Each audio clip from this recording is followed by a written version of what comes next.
Welcome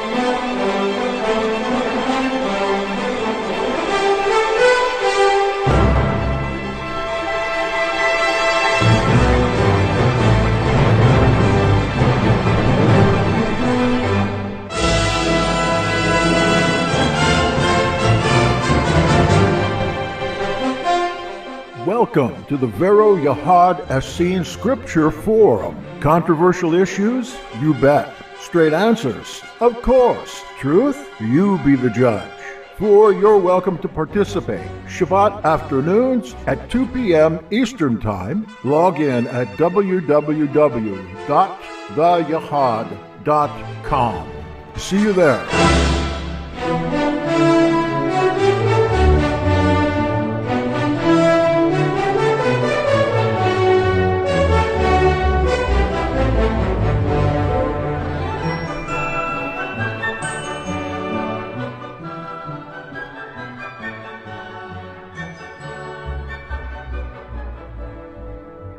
And that would be to see. Beloved, you know me. I'm Brother Bogdan G. Shrumkov, and you find me tonight in my lonely room, begging for your friendship. Yes, it's a lonely life I lead. This session is on DACA and dreamers. We have a very good debate for you on this subject of illegal aliens between age of 6 and 30. Should they stay or should they go? Your input would be appreciated. Contact us at yahad.me. Oh, that's simple. And I will be your friend, and I shall not be lonely anymore. To see you standing. Hey guys, how did I do? In my lonely room.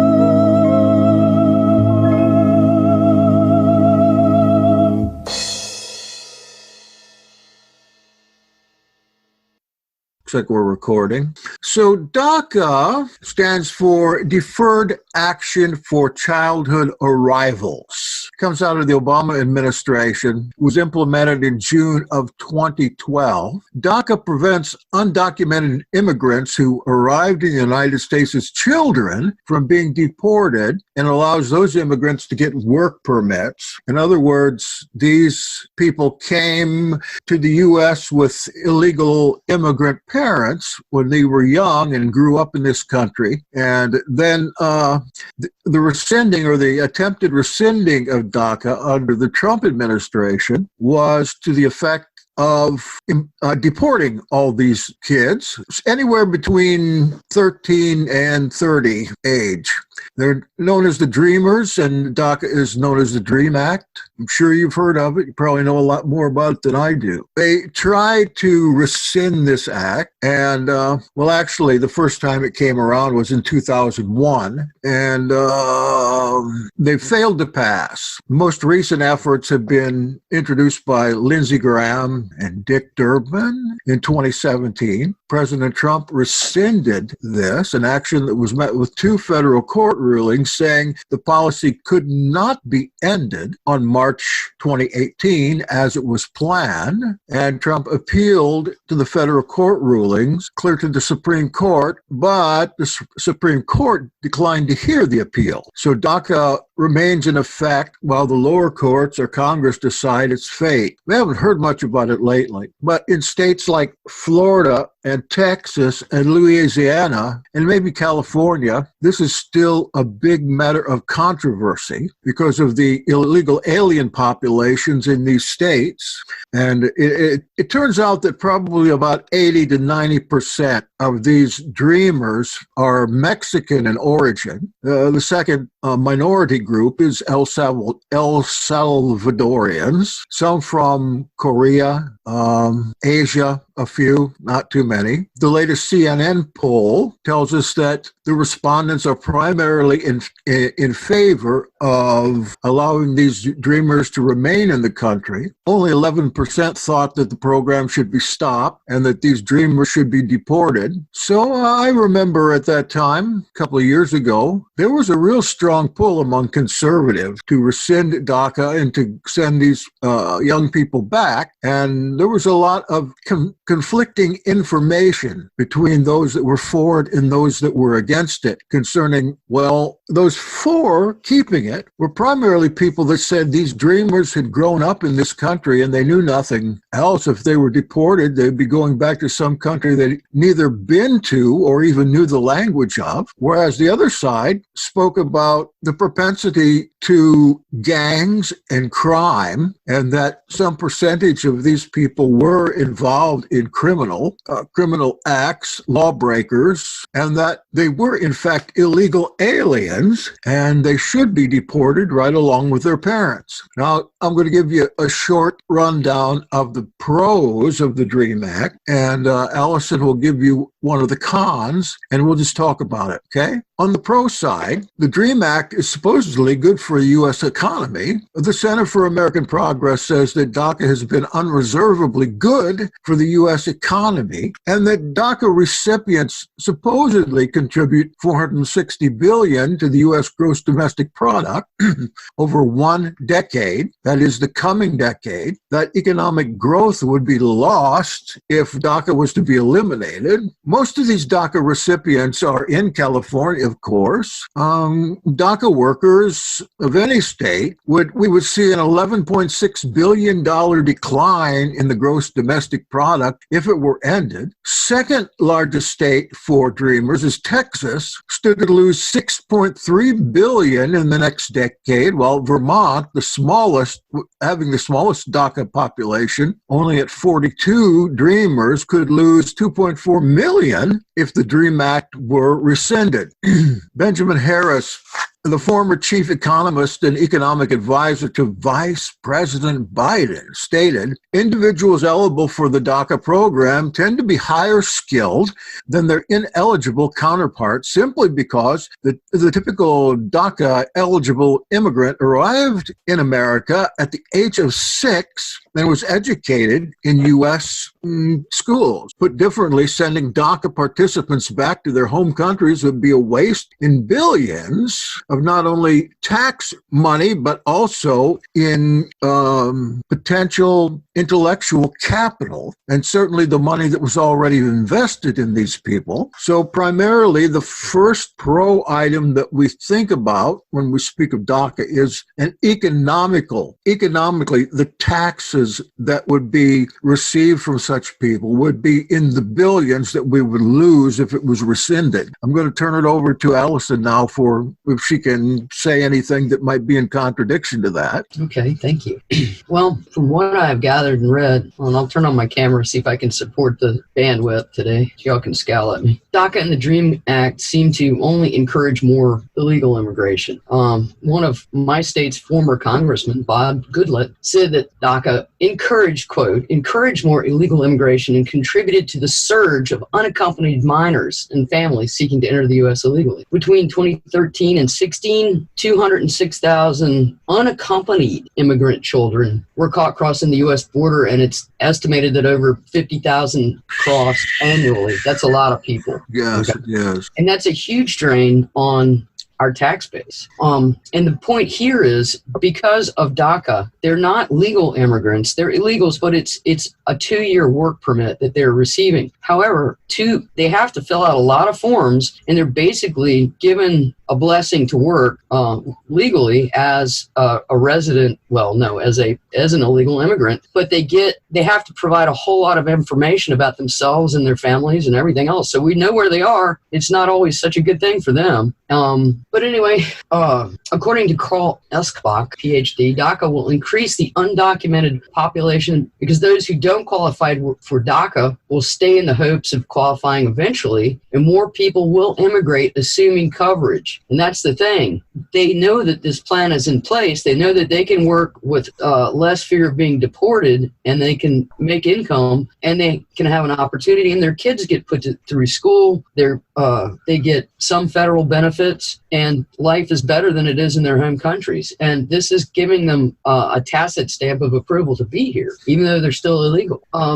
Representative Lamar Smith, Republican from Texas, stated, "The DREAM Act will only encourage more illegal immigration. One only needs to look at history to see how amnesty has played out in the past. The 1986 amnesty legislation legalized about 3 million illegal immigrants. But rather than put an end to illegal immigration, the amnesty only encouraged more. There are at least 11 million illegal immigrants in the U.S. The Immigration Reform and Control Act of 1986, IRCA, included the legalization of about 3 million undocumented immigrants. Following the Act's implementation between 1990 and 2007, illegal immigration grew by 8.5 million. And these are the ones that we know about. Back to you. You got any more cons? Well, let's put it in a human form. That is, this deportation is inhumane. It's cruel. The median age of the dreamer is 6 years old, while the most common age is 3. They don't remember their life in their birth countries. They've not met any family members, if they still have any in those countries, nor do they speak the native language. So deporting dreamers would mean sending them to a country that's almost entirely foreign to them. Now, Obama, responding to Trump's plan, stated to target these young people is wrong because they've done nothing wrong. It's self-defeating because they want to start new businesses, staff our labs, serve in our military, and otherwise contribute to the country we love. And it's cruel. What if our kid's science teacher or a friendly neighbor turns out to be a dreamer? Where are we supposed to send her? To a country she doesn't know or remember, with a language she may not even speak, unquote. Many of these recipients are well integrated into families and communities, schools, workplaces throughout the country. One deputy attorney in Maryland stated, to deport immigrants raised in America since they were children for the supposed sins of their parents is the definition of cruel and unusual punishment. Expelling a person to a country they do not know because of a decision they did not make is spiteful and is bizarre. Okay, what do you have to say about that? Well, amnesty should not be given to lawbreakers. A country fairly enforcing its own laws is not cruel. As David Benkoff, senior policy analyst at the Daily Caller, notes, dreamers are victims of their parents. And it's stunningly callous and cruel that they would knowingly subject their own children to such risks. Not to mention the risks of crossing the border.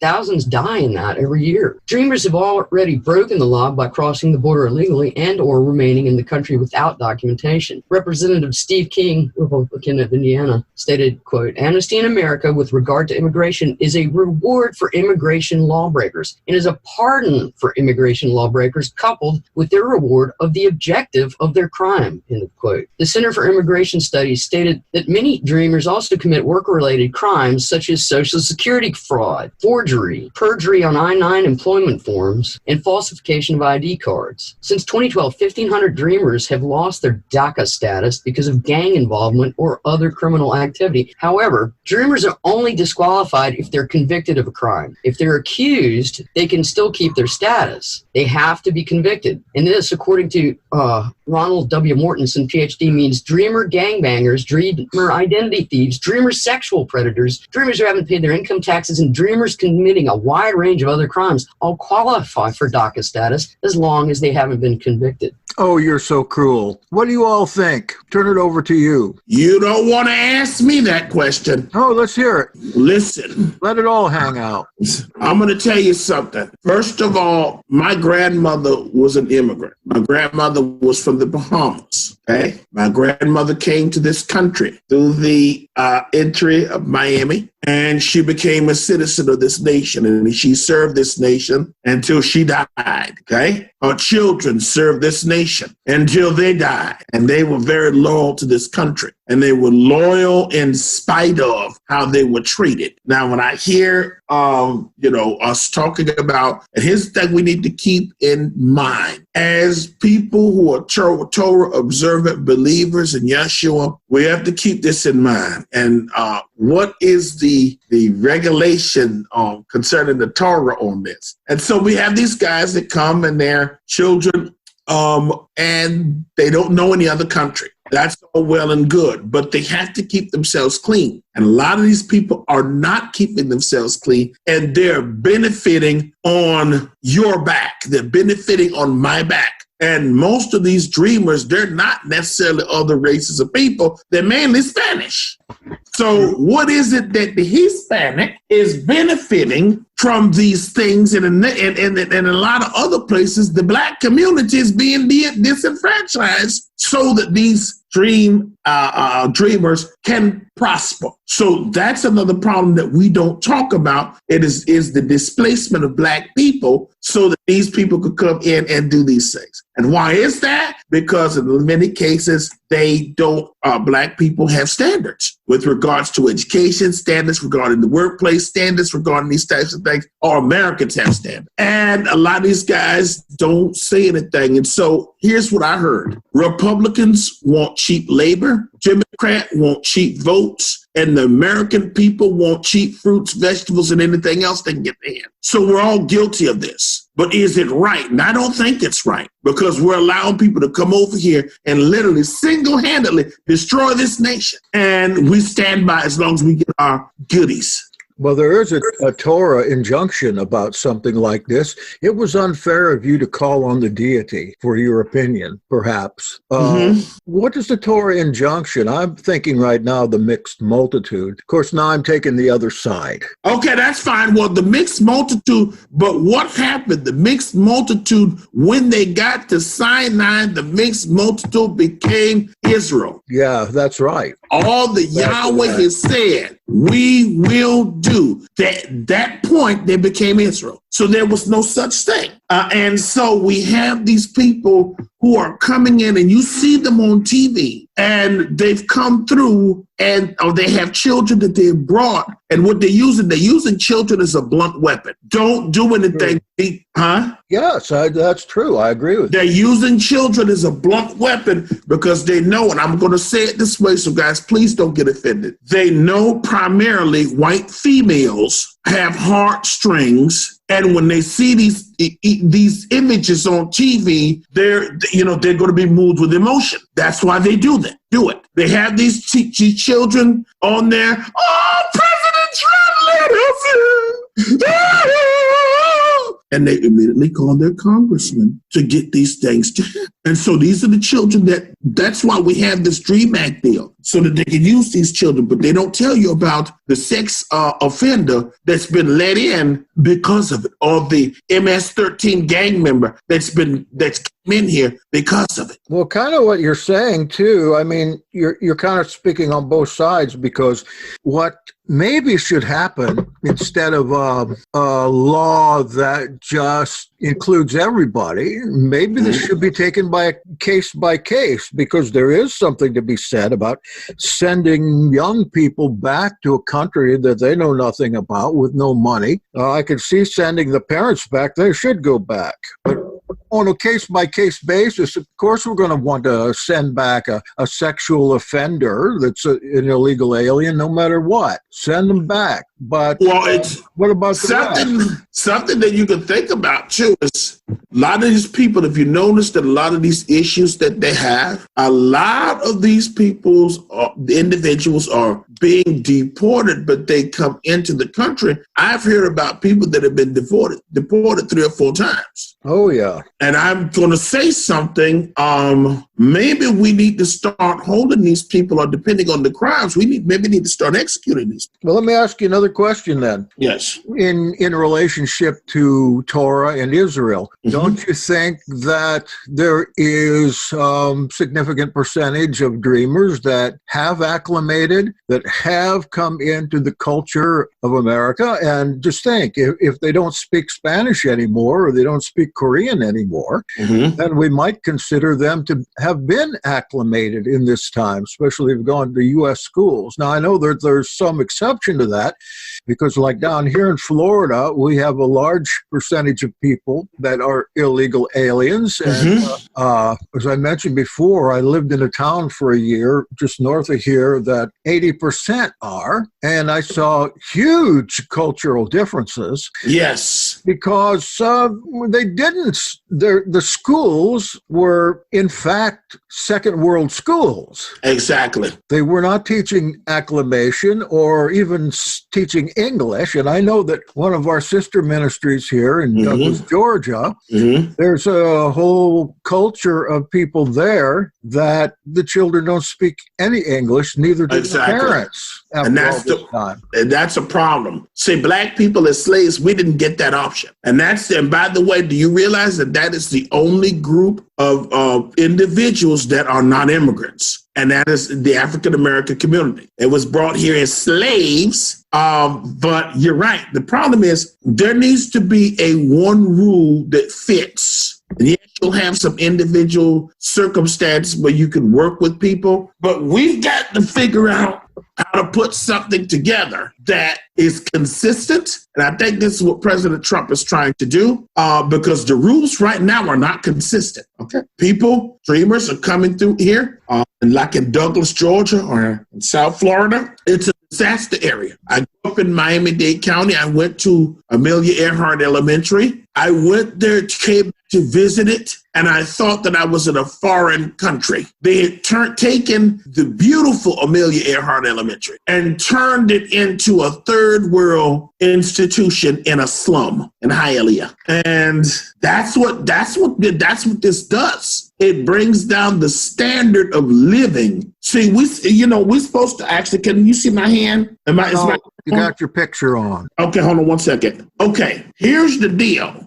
Here's the United States. We are supposed to be bringing immigrants up to the standard of the United States. Instead of that happening, we are pulling the United States down to the lowest common denominator. Do you think that's politically motivated? No, I think it's just laziness. I think it's laziness. I think like the Education Association, they're more than willing to let the bottom drop out of this. Absolutely. Because what did I tell you? I just told you that Republicans want what? Cheap labor. Democrats want cheap votes. And quite frankly, everybody sitting here wants cheap food. Okay? Now, just because of what you said, I think it's politically motivated, because one person wants one thing, the other person wants one thing. The people that run the show are doing it intentionally.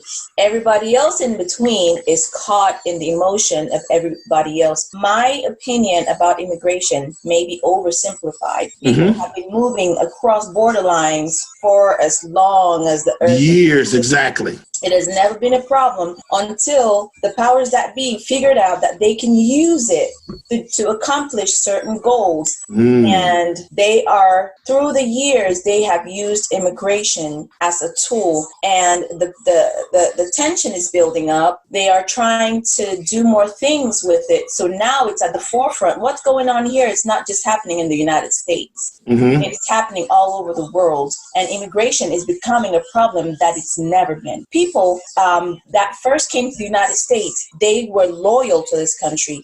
That's correct. Country with the sweat of their brow. That's how it was everywhere in the world. Look at our ancestor Abraham. When he went to a place, he was dedicated to He fit in. That's correct. He prayed for that place. He contributed. He was known as a prince. Exactly. And it's been like that. And there's a lot of people that travel back and forth. There's a lot of Mexicans that come across the border. They work, they pick grapes during the harvesting season, and they go back. And they take all of that resource back to their country. Absolutely. Exactly. The problem that we're having. Same thing with everybody, Hondurans and Cubans and so forth. Exactly. Yes, and so it's a problem. Now, even this DACA, I can't speak yay or nay for it because it's like everything else, it's a tool. The problem that we have at the border is a tool. It's a distraction. It's a way to get us to pick sides, to fight for creating a problem that's not necessarily there. They create a problem and then they come up with a solution. So if things were happening organically, we would never have an immigration problem. It would just happen like it has been over the years. But You have surfed to Jackson Snyder Presents, produced by the Vero Essene Yahad, a Hebrew Nation radio original. We'll be right back after this break.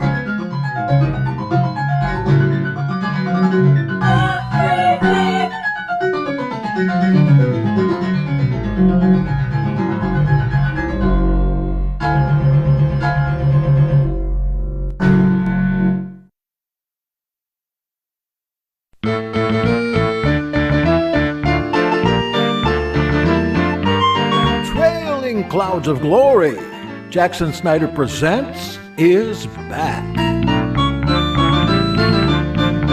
Yom Teruah is the day of war, the feast of trumpets and the court of law. Sound the shofar in the problem that we have at the border is a tool. It's a distraction. It's a way to get us to pick sides, to fight for creating a problem that's not necessarily there. They create a problem and then they come up with a solution. So if things were happening organically, we would never have an immigration problem. It would just happen like it has been over the years. But there's people that are trying to move things around based on how much money they have, how much power they have to create problems where there are no problems. You're kind of a special case, too. I think that your opinion ought to be listened to.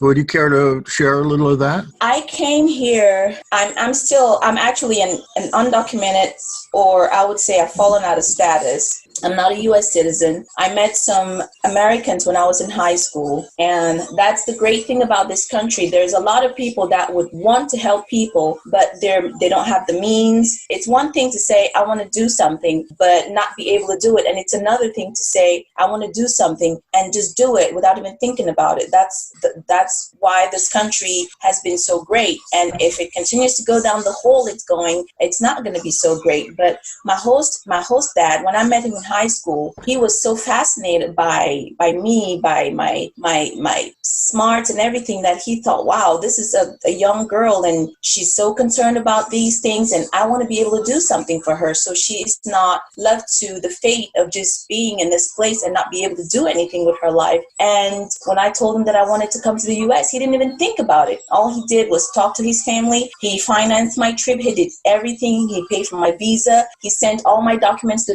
the US Embassy. And I believe when I was 12 years old, I saw a vision of exactly what happened. When I was 18, it happened just like Yah had showed me when I was 12. So I know that I'm in this country not by my power, because Yah moved. He placed things. He had divine appointments. It was a miracle, basically, how I ended up here. Are you considered a dreamer? I'm not a dreamer. I don't fit the criteria of DACA. What about your boy? Oh, he's a U.S. citizen. He's good. He's a U.S. citizen. That's why I say that there's an agenda, because the people that are actually going to need that DACA type deal are not going to be able to get it. It's for a purpose. And so I don't have an opinion either way, if they should or they should not. I think each case would be different, would be looked at individually. Because again, I didn't cross the border. I didn't walk across the ocean. I wouldn't even have the thought to do something like that. If Yah did not place me here, I wouldn't be here. And there's all these things that they're signing into place that the people that actually need it will not have it.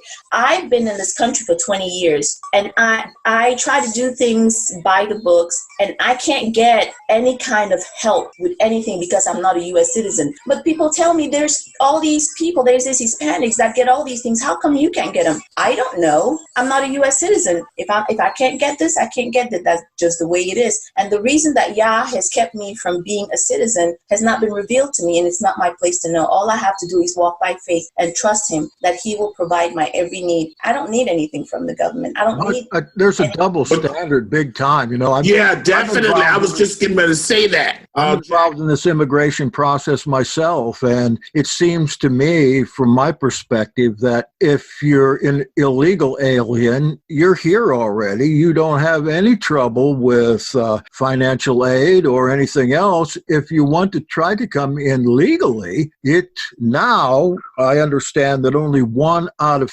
10 are being accepted legally, and that it takes years to do that, even if the person you're trying to bring in is completely legitimate and self-supporting. To me, that is just unacceptable. Also, it seems like everything seems to be geared towards benefiting the Hispanic community. Everybody else that wants to come in and everybody else that wants to do things right, they seem to have a harder time getting things done. But these Hispanics, they seem to walk in here and are able to break down community and steal resources from the nation, milk. Because remember, most of these people are communist people in the first place, okay? These people are communist people that come from communist countries. And they used to sucking on the teat of socialism. And so some of them come here and they start doing the exact same thing. Look at the insurance fraud that goes on in South and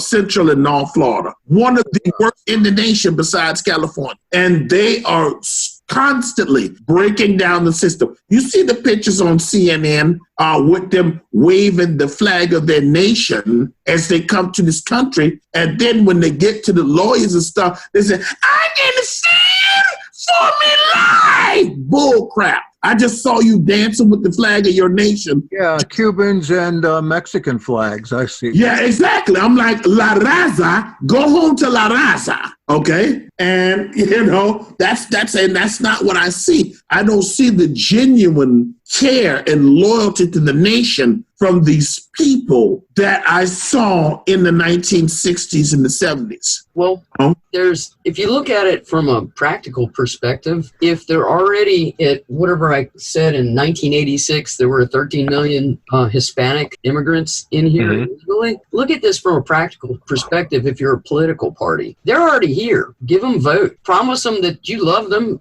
beyond anyone else in this country. Promise to give them stuff and help them out. You've got a paid voting block. Okay, it's simple math.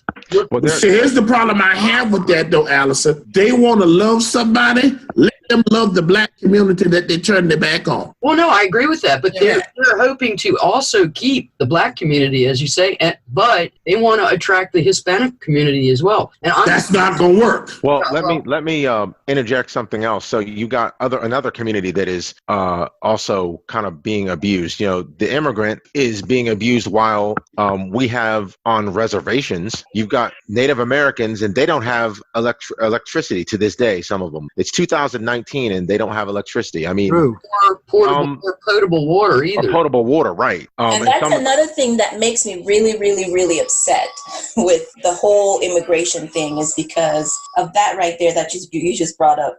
Well, yes, but they get reparations though. Well, they do get checks, but the black community don't get nada. But the thing is that the reparations they get probably don't go to where they should go, because there are people. There's a lot of spiritual stuff going on here too. It's not as simple as just throwing money at a situation. Because if it was, well, the people that get the money, like the Somalis, I don't think they're dreamers either. But they get, was it like $3,874 a month? I mean, per person. So you're talking, Louisette.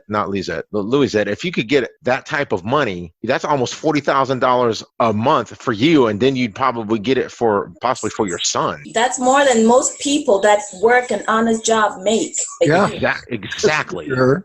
But going back to Amarins, haven't they, by and large, tribally given up any citizenship of the United States? Aren't they considered sovereign nations now? That's a great question. I don't really know the answer. I don't know that they're considered sovereign nations because they're under the Bureau of Indian Affairs, and they're also under, it's a federal law enforcement.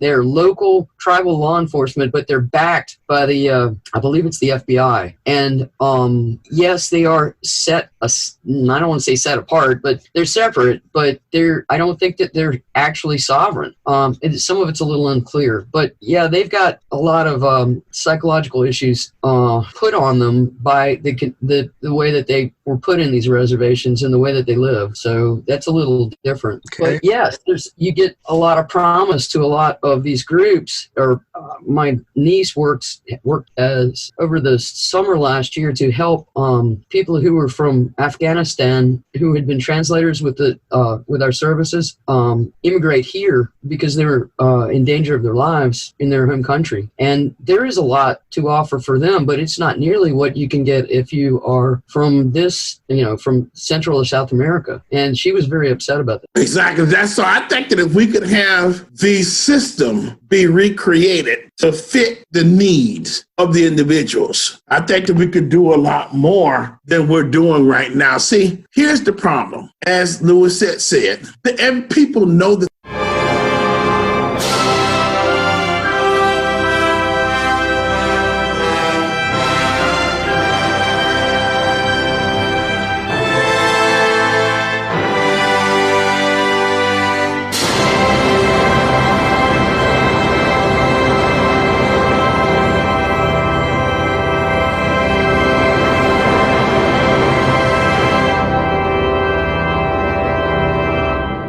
I'm sorry to interrupt this program, but I want everyone to know that our quarterly newsletter is out, and it's very important because it explains some of the wonderful things that Yahaders are doing to help restore all creation and to aid all humanity. Now, my friend, I'm going to give you a link. It's very easy, and I would appreciate it if you go to this link and read a newsletter. I have built it in a very comfortable form for you, simple to navigate, and you can find it at theyahad.org.